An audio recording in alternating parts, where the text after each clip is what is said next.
You may not know this, but the clothes you're wearing right now are probably flame retardant. That's because clothing manufacturers typically spray or embed their clothes with a chemical that provides a level of protection from fires or flames. The problem is, in addition to being a chemical composition, the protection is limited and can wear off after a number of washes. What if your clothes were naturally flame retardant and durable enough to still be effective after multiple washes? Well, that's just what ARS researchers are striving for, and they may have achieved half their goal with this groundbreaking finding. Every textile that we use has been treated with a chemical such that the flame will extinguish. And these new lines of cotton that we found without any chemical treatment have this property that they will self-extinguish. For some applications, this is a game changer because you could imagine like a military uniform that has a blend of this cotton in it, where a small flame or ember lands on the service member, but just by simply slapping it, they can put it out. It won't rapidly consume the fabric.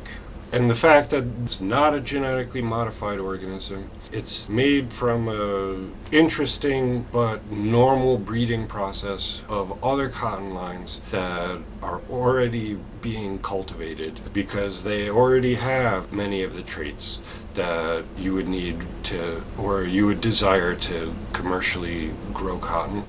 ARS has bred different lines of cotton for decades. There's a good chance that the cotton shirt you're wearing right now has a blend created by ARS researchers. Researchers like Dr. Gregory Tyson, who you just heard from, are developing new cotton lines that are stronger, more durable, and in this case, naturally flame retardant. Tyson works at the Cotton Chemistry and Utilization Unit in the Big Easy, and his latest research could indeed be a game changer for the textile industry. His 4 new lines actually came from 11 existing cotton breeds, and we'll get into that research shortly. But first, you need to check out the video of the test they conducted to assess the flame resistance of the new cotton material. Check it out in the description below. It's pretty wild. You can see that the blowtorch used to ignite the fabric does make a hole in this improved cotton, but the improved cotton does not have any open flame, and actually it self-extinguishes. It does not burn all the way to the top of the test fabric, which is the measure. Once it gets to the top, the flame in the normal test will burn through a thread that will drop a weight that stops the timer. For normal cotton and for all 11 of the parents of this population, in about 15 or 20 seconds, they will just burn through and there will be a large flame that consumes the piece of test fabric. But self-extinguishing is a standard for flame retardants. You can put the blowtorch onto the fabric, but there's never an open flame. This is a huge scientific development, but there are 2 caveats. First, this cotton line has successfully tested for being flame retardant, not flame resistant, which is a much higher bar.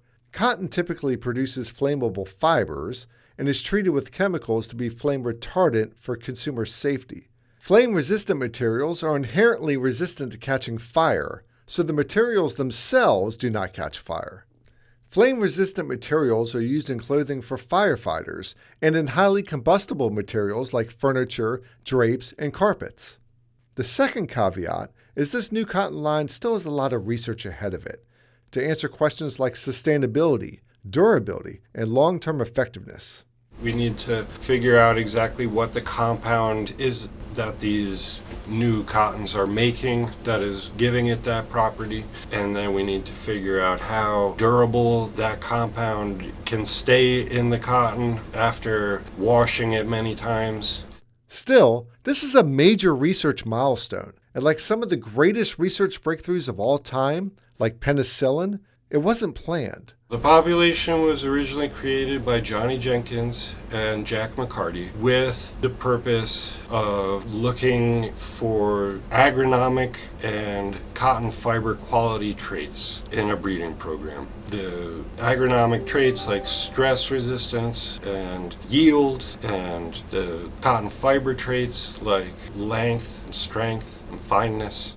Tyson and his team focused on 11 of ARS's most successful cotton lines, all of them quite diverse in their traits.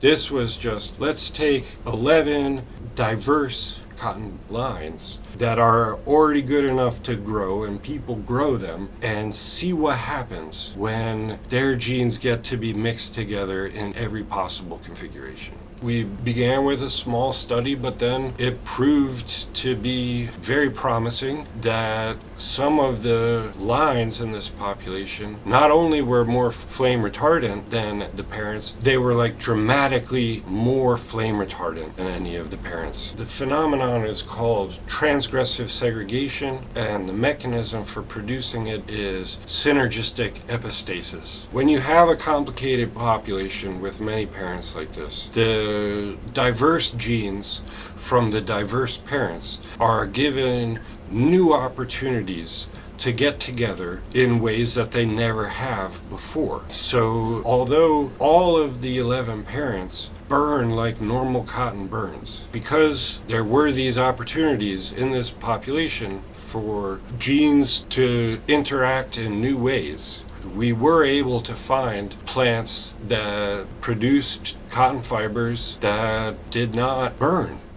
Okay, that was a lot to digest, with some jargon mixed in for good measure. Transgressive means that it is outside of the norm of the parents. And segregation is talking about how the grandchildren of the breeding crop exhibit different traits. Synergistic epistasis occurs when a gene trait forms that is radically different from its parent gene traits. For example, it's like a mother who has blue eyes and a father who has brown eyes, and they have a baby with green eyes.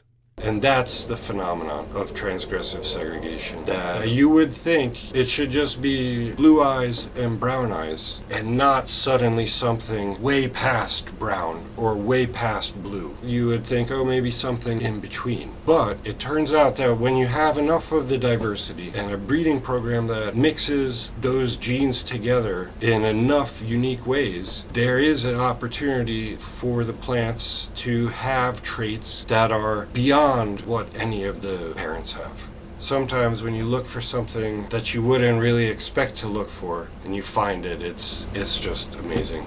After making this discovery and testing its efficacy in small-scale combustion experiments, they selected lines that had the best heat release capacity and made textiles to conduct normal flame experiments. This took several years, and the results were very promising. There's much more research ahead, but Tyson is excited about the great potential of these new cotton lines.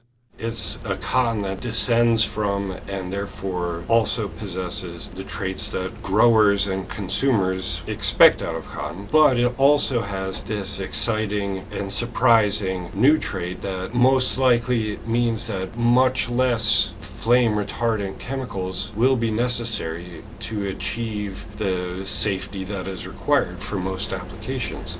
And this will save growers and consumers costs and will reduce the environmental impact of the use of the amount of flame retardant chemicals to treat textiles as we use them today. Tyson gives credit to longtime ARS researchers Johnny Jenkins and Jack McCarty, who developed the cotton population. He also praised ARS for fostering collaboration and providing resources, such as people, technology, and most important, time, to conduct such pioneering work. I'm absolutely exhilarated by this and the potential that it creates. The opportunity to find something that wouldn't be expected and to have the resources to check every step of the way from dirt to shirt. We can use the diversity of the germplasm, we can collect the genomic analysis, we can make the fabric, we can test the fabric, and we can find something that nobody would have expected to find because we have the capabilities to look for it.